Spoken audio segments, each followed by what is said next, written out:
ಸಚಿವ ಈಶ್ವರ್ ಖಂಡ್ರೆ ವರ್ಸಸ್ ಕೇಂದ್ರ ಸಚಿವ ಕುಮಾರಸ್ವಾಮಿ ಹೆಚ್ಎಂಟಿ ಜಮೀನು ವಿಚಾರಕ್ಕೆ ಸಂಬಂಧಪಟ್ಟ ಹಾಗೆ ಉಭಯ ನಾಯಕರ ಮಧ್ಯೆ ವಾಕ್ಸಮರ ಆಗ್ತಾ ಇದೆ.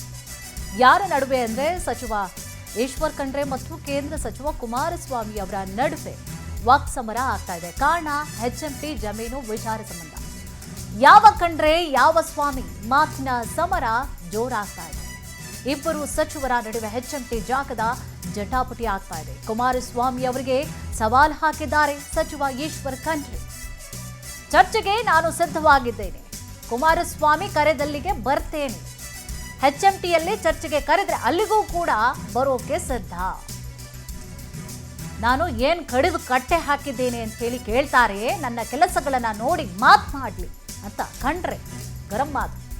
ಗ್ರಾಮೀಣಾಭಿವೃದ್ಧಿ ಸಚಿವ ಈಶ್ವರ್ ಖಂಡ್ರೆ ತೀವ್ರ ಆಕ್ರೋಶವನ್ನ, ಅವ್ರು ಎಲ್ಲಿ ಕರೀತಾರೋ ನಾ ಬರ್ತೀನಿ ಅಲ್ಲಿಗೆ, ಹೆಚ್ಎಂಟಿ ಹತ್ರನೇ ಕರೀತಾರ ಬರ್ತೀನಿ ಅಲ್ಲಿಗೆ ಅಂತ ಆಕ್ರೋಶ ಹೊರಹಾಕಿದ್ರು. ಅವರು ಮಾಧ್ಯಮಗೋಷ್ಠಿಯಲ್ಲಿ ಯಾವ ಖಂಡ್ರೆ ಹೆಚ್ಎಂಟಿ ಆದಾಗ ಖಂಡ್ರೆ ಹುಟ್ಟೇ ಇರಲಿಲ್ಲ, ಹುಟ್ಟಿದ್ದರು ಮಗು, ಇಂಥದ್ದೆಲ್ಲ ಮಾತನಾಡಿದ್ದಾರೆ. ನಾನು ಕೂಡ ಯಾವ ಸ್ವಾಮಿ ಯಾವ ಕುಮಾರಸ್ವಾಮಿ ಅಂತ ಕೇಳಬಹುದು, ಆದರೆ ನಾನು ಅವರ ಮಟ್ಟಕ್ಕೆ ಹೋಗ್ಲಿಕ್ಕೆ ಇಷ್ಟಪಡೋದಿಲ್ಲ. ಹೆಚ್ಎಂಟಿ ಜಮೀನಿನ ಪ್ರಕರಣ ನ್ಯಾಯಾಲಯದಲ್ಲಿದೆ ಅಂತ ಹೇಳಿ ಅವರೇ ಹೇಳಿದ್ದಾರೆ. ಜೊತೆಗೆ ಹೆಚ್ಎಂಟಿ ಭೂಮಿ ಮೇಲೆ ರಾಜ್ಯ ಸರ್ಕಾರಕ್ಕೆ ಹಕ್ಕಿಲ್ಲ ಅನ್ನುವಂಥ ಮಾತನ್ನು ಹೇಳ್ತಾರೆ. ಈ ರಾಜ್ಯ ಸರ್ಕಾರಕ್ಕೆ ಅರಣ್ಯ ಇಲಾಖೆಗೆ ಹಕ್ಕಿ ಇದೆಯಾ ಇಲ್ಲ ಅಂತ ಹೇಳಿ ಏನು ಸರ್ವೋಚ್ಚ ನ್ಯಾಯಾಲಯ ತೀರ್ಮಾನ ಮಾಡ್ತದ ಅಥವಾ ಸರ್ವೋಚ್ಚ ನ್ಯಾಯಾಲಯದ ಅಧಿಕಾರ ಮಾನ್ಯ ಕುಮಾರಸ್ವಾಮಿ ಅವರು ತೆಗೆದುಕೊಂಡು ಬಿಟ್ಟಿದ್ದಾರೆ? ಅದ್ರ ಬಗ್ಗೆ ಉತ್ತರ ಕೊಡಬೇಕು. ಅವರು ಮಾಧ್ಯಮಗೋಷ್ಠಿಯಲ್ಲಿ ಯಾವ ಖಂಡ್ರೆ ಹೆಚ್ಎಂಟಿ ಆದಾಗ ಖಂಡ್ರೆ ಹುಟ್ಟೇ ಇರಲಿಲ್ಲ, ಹುಟ್ಟಿದ್ದರು ಮಗು, ಇಂಥದ್ದೆಲ್ಲ ಮಾತನಾಡಿದ್ದಾರೆ. ನಾನು ಕೂಡ ಯಾವ ಸ್ವಾಮಿ ಯಾವ ಕುಮಾರಸ್ವಾಮಿ ಅಂತ ಕೇಳಬಹುದು, ಆದರೆ ನಾನು ಅವರ ಮಟ್ಟಕ್ಕೆ ಹೋಗ್ಲಿಕ್ಕೆ ಇಷ್ಟಪಡೋದಿಲ್ಲ. ಹೆಚ್ಎಂಟಿ ಜಮೀನಿನ ಪ್ರಕರಣ ನ್ಯಾಯಾಲಯದಲ್ಲಿದೆ ಅಂತ ಹೇಳಿ ಅವರೇ ಹೇಳಿದ್ದಾರೆ.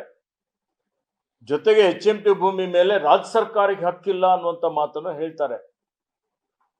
ಈ ರಾಜ್ಯ ಸರ್ಕಾರಕ್ಕೆ ಅರಣ್ಯ ಇಲಾಖೆಗೆ ಹಕ್ಕಿ ಇದೆಯಾ ಇಲ್ಲ ಅಂತ ಹೇಳಿ ಏನು ಸರ್ವೋಚ್ಚ ನ್ಯಾಯಾಲಯ ತೀರ್ಮಾನ ಮಾಡ್ತದ ಅಥವಾ ಸರ್ವೋಚ್ಚ ನ್ಯಾಯಾಲಯದ ಅಧಿಕಾರ ಮಾನ್ಯ ಕುಮಾರಸ್ವಾಮಿ ಅವರು ತೆಗೆದುಕೊಂಡು ಬಿಟ್ಟಿದ್ದಾರೆ? ಅದ್ರ ಬಗ್ಗೆ ಉತ್ತರ ಕೊಡಬೇಕು. ಅವರು ಮಾಧ್ಯಮಗೋಷ್ಠಿಯಲ್ಲಿ ಯಾವ ಖಂಡ್ರೆ ಹೆಚ್ಎಂಟಿ ಆದಾಗ ಖಂಡ್ರೆ ಹುಟ್ಟೇ ಇರಲಿಲ್ಲ, ಹುಟ್ಟಿದ್ದರು ಮಗು, ಇಂಥದ್ದೆಲ್ಲ ಮಾತನಾಡಿದ್ದಾರೆ. ನಾನು ಕೂಡ ಯಾವ ಸ್ವಾಮಿ ಯಾವ ಕುಮಾರಸ್ವಾಮಿ ಅಂತ ಕೇಳಬಹುದು, ಆದರೆ ನಾನು ಅವರ ಮಟ್ಟಕ್ಕೆ ಹೋಗ್ಲಿಕ್ಕೆ ಇಷ್ಟಪಡೋದಿಲ್ಲ. ಹೆಚ್ಎಂಟಿ ಜಮೀನಿನ ಪ್ರಕರಣ ನ್ಯಾಯಾಲಯದಲ್ಲಿದೆ ಅಂತ ಹೇಳಿ ಅವರೇ ಹೇಳಿದ್ದಾರೆ. ಜೊತೆಗೆ ಹೆಚ್ಎಂಟಿ ಭೂಮಿ ಮೇಲೆ ರಾಜ್ಯ ಸರ್ಕಾರಕ್ಕೆ ಹಕ್ಕಿಲ್ಲ ಅನ್ನುವಂಥ ಮಾತನ್ನು ಹೇಳ್ತಾರೆ. ಈ ರಾಜ್ಯ ಸರ್ಕಾರಕ್ಕೆ ಅರಣ್ಯ